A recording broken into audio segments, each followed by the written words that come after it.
I started with Blick as a volunteer back when it started, and I didn't really have a background in bookkeeping or finance as such when I started. I just knew I was sort of interested in that.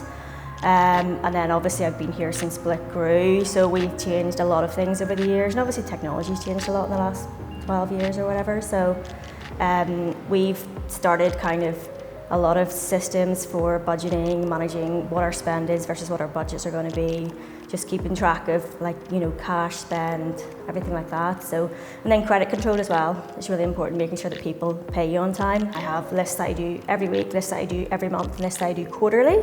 So every week I'll go on and make sure that the bank, for example, is up to date. So everything that's gone through the bank account is on the software package.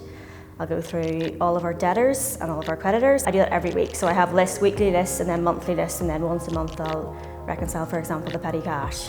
But I have that all set out so that I know when I tick it off every single week and every single month. But it depends a lot on your business individually, what you need, but that's the system we have.